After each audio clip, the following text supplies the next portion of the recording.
With the broadcast of the second season of Wolf Hall, the story of Thomas Cromwell has once again captured the spotlight. This resurgence brings renewed attention to his execution, which occurred on July 28, 1540. Traditionally, it has been reported that his execution was botched. In a recent video discussing the relationship between Anne Boleyn and Cromwell, I referenced this tradition, suggesting it might have taken 3 to 4 blows to sever his head. However, upon further reflection, I now believe this information was likely inaccurate, and I sincerely apologize for the error. That said, I do not believe Cromwell's execution was entirely routine, if such a term applies in this context. Shortly after I published my video, History Calling released an excellent analysis of the execution, which I have linked in the description. A viewer brought her video to my attention in a comment, although I had already watched it myself. In response to the comment, I promised to review the sources used by History Calling, including her primary sources, and to issue a correction if needed. As I delved into the research, it became clear that I had more to say than could fit into a comment or community post. This realization led to the creation of this video. The impetus for this response stems from my belief that History Calling leans too far in the opposite direction in her interpretation. My own conclusions diverge from hers, despite both of us drawing heavily on the work of Cromwell's biographer, John Schofield.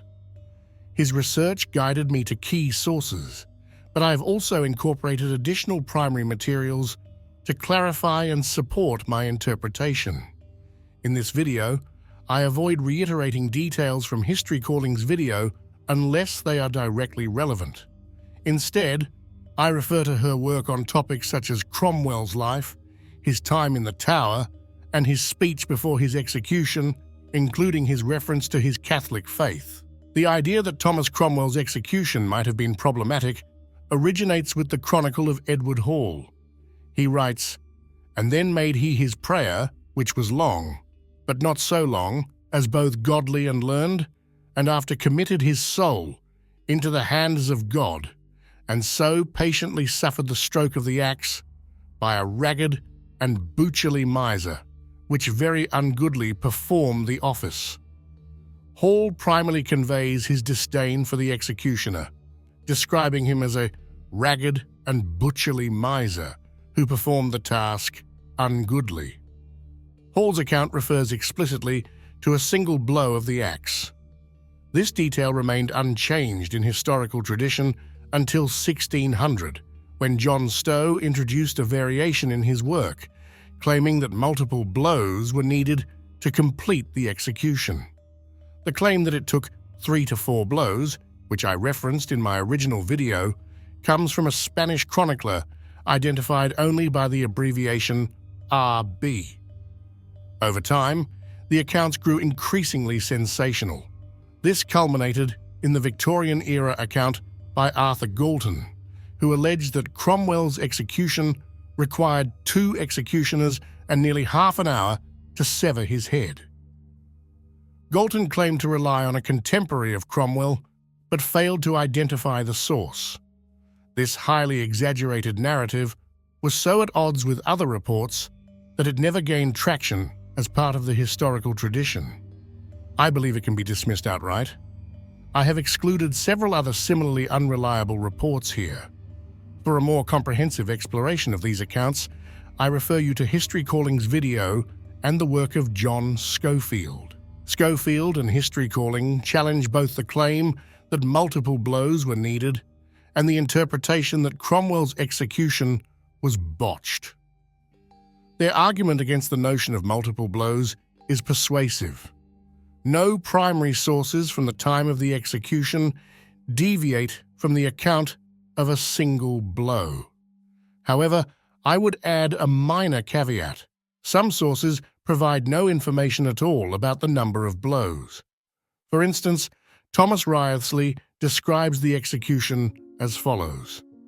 This year, the 28th day of July, Sir Thomas Cromwell, Earl of Essex, was beheaded at the Tower Hill, and Walter Lord Hungerford was beheaded with him, also for treason of boggery, their heads set on London Bridge, and their bodies were buried within the Tower of London. They were condemned by the whole body of this last Parliament, Thomas Cromwell for heresy, treason, and felony, and extortion. Similarly, Charles de Marillac provides an account in French, which I reference here in translation alongside the original. Maester Thomas Gravel, meaning Cromwell, was condemned by Parliament this morning and had his head chopped off in the usual place where such executions are carried out, and Cromwell and he was pardoned in the manner of death, for having been condemned to endure more grievous and ignominious punishment.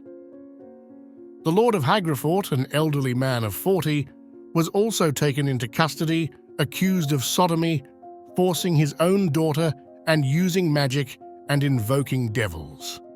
And since midday, I have been told that Dr. Barnes and some others will be burnt, which will be the reason why I will withhold this letter until the evening in order to inform you of the total, which is about 42. John Fox's account, on the other hand, varies slightly depending on the translation.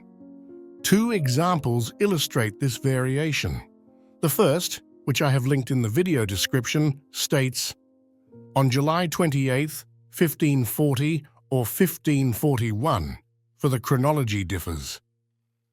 Thomas Cromwell, Earl of Essex, was brought to a scaffold on Tower Hill, where he was executed with some striking instances of cruelty.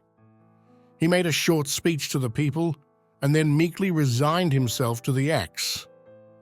The second version, also linked for reference, includes details that align more closely with Hall.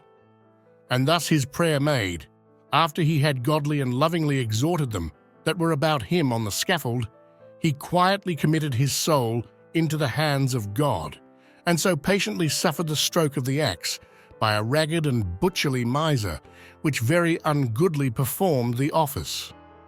Schofield and History Calling argue that Fox and later authors derived the idea of a botched execution from Edward Hall's use of the word ungoodly. They point out that this interpretation is unsupported by Wriothesley and de Marillac. In fact, de Marillac explicitly notes that Cromwell's punishment could have been harsher, and neither he nor Wriothesley describes the executioner in unflattering terms. Hall's disparaging description appears to have been unique to his account. Schofield further analyzes the term ungoodly, which is central to the belief that the execution was botched. Drawing on Erasmus, he suggests that ungoodly need not refer to inefficiency. It could also convey moral disapproval. Schofield shares his hypothesis. Maybe Cromwell was manhandled, or maybe there was some coarse ribaldry before or after the deed was done. Others, like Hillers and Fox, either did not know what had offended Hall, or if they did, they thought it not worthy of a mention. This way, ungoodly can be harmonized with the testimonies of reliable witnesses that Cromwell's end was mercifully quick. I suspect Schofield's conclusion is particularly informed by Andre Willett, who wrote in 1603 that Cromwell's death was neither unfortunate nor miserable. However, the considerable temporal gap must be acknowledged. Willett was writing more than 60 years after the event. For comparison, from today's perspective, this would be equivalent to recounting an execution from the early 1960s, a time for which we now have significantly better tools to access historical information. And it is still hard to deliver reliable information. This brings me to my perspective. I don't believe we have a single source that explicitly states Cromwell's execution was not botched.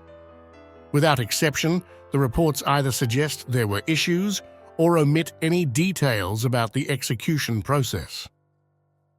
In this context, a letter from Richard Hillers to Henry Bullinger, written at the time of the execution, is particularly interesting as it speculates on the circumstances surrounding the event.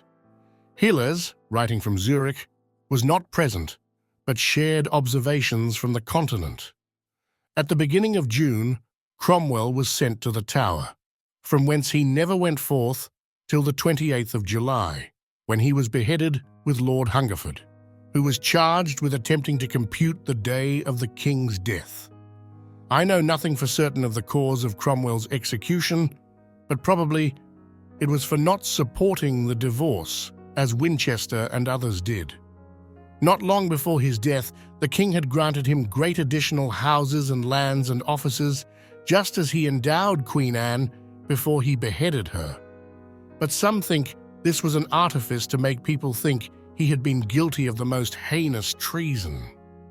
And some think it was a like artifice in the king to confer his title and many of his domains while he was yet in prison upon his son Gregory, who was almost a fool, in order that he might the more readily confess his offences at execution. Others, however, say that he was threatened with burning at the stake instead of death by the axe if he did not confess his crimes at execution, and that he then said he was a miserable sinner against God and the king, but that what he said of having offended the king, he said carelessly and coldly. From this letter, I gather that there was an expectation Cromwell might have faced a far worse death, as was typical for a condemned traitor. While some argue that the absence of evidence indicating a botched execution supports the idea that it was carried out smoothly, this reasoning represents an argumentum e silentio, a conclusion based on silence. Such arguments are inherently weak because of their potential for error. To illustrate, consider Thomas Wriothesley's account of Anne Boleyn's execution. She kneeled down on her knees and said, "To Jesu Christ I commend my soul," and suddenly the hangman smote of her head at a stroke with a sword. This account provides specific details about a successful execution. However, I do not conclude that the absence of similar details in other cases automatically implies the execution was botched. Schofield strengthens the argument that Wriothesley would have noted any issues during Cromwell's execution by citing this passage. Hall says that Cromwell's enemies rejoiced at his misfortune, and some did invent accounts of it. Less than a month after the event, Cromwell's main Lutheran ally, Philip Melanchthon, heard that he had been strangled, quartered, and burned. At first glance, this seems convincing. Indeed, Melanchthon wrote to Johannes Weinlaub on August 16, 1540. In England, Cromwell, who had the highest influence with the king, has been hanged, quartered, and burnt. The English tyrant is contemplating other outrages, of which you will hear shortly. However, Melanchthon also commented on Cromwell's death indirectly in a letter to Camerarius on September 1, 1540. Crimes are reported from England. The divorce from the Lady of Juliers, Anne of Cleves, has already been carried out, and another has been married. Good men of our religious conception were murdered. In this later letter, the manner of Cromwell's death is no longer mentioned. I interpret this as evidence that Melanchthon initially assumed Cromwell had been executed as a traitor by the gruesome methods such a conviction implied. Upon learning the truth, he ceased repeating the earlier account. This suggests Melanchthon was not spreading deliberate misinformation from Cromwell's enemies, but rather reporting what he initially believed to be true. The opposite scenario seems more plausible to me. Cromwell's enemies likely sought to prevent him from being seen as a martyr. A botched execution would have been problematic for this goal, so they may have omitted or downplayed any such details. Conversely, Protestant accounts, such as those of John Fox, emphasize martyrdom, which might explain their focus on the ungoodly aspects of the execution. Ultimately, the entire debate hinges on the word ungoodly. I acknowledge that, as a non-native English speaker, my interpretation may differ from that of native speakers, and I ask that my perspective be treated with appropriate caution. To me, the term ungoodly clearly refers to the manner in which the executioner performed his duties. Even if we interpret ungoodly to mean morally bad or ethically reprehensible, it still implies a problematic execution. Schofield speculates that the word could indicate irregularities, such as Cromwell not being executed with precision or being mishandled. While I cannot rule out Schofield's interpretation, I disagree. Hall's use of the superlative very ungoodly suggests a strong impression of something going wrong. If the executioner's actions were indeed morally reprehensible, as Schofield suggests, that alone implies a serious problem. Ultimately, only Hall could clarify what he meant. This brings me to my conclusion. I agree that the accounts of multiple blows are likely a later invention.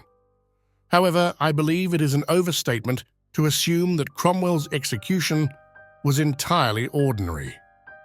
The contemporary reports, as well as those written shortly afterward, seem too heavily influenced by religious biases. Protestants sought to portray Cromwell as a martyr, while Catholics and adherents of the English Church under Henry VIII aimed to counter this narrative by emphasizing that his fate could have been far worse. The admittedly unsatisfying result is that we must always question the details of Cromwell's execution. It is possible that it was botched, but this was not necessarily the case. Thank you for watching. I hope everyone is feeling the Christmas spirit after such a cheerful topic. So Merry Christmas. Please like and subscribe.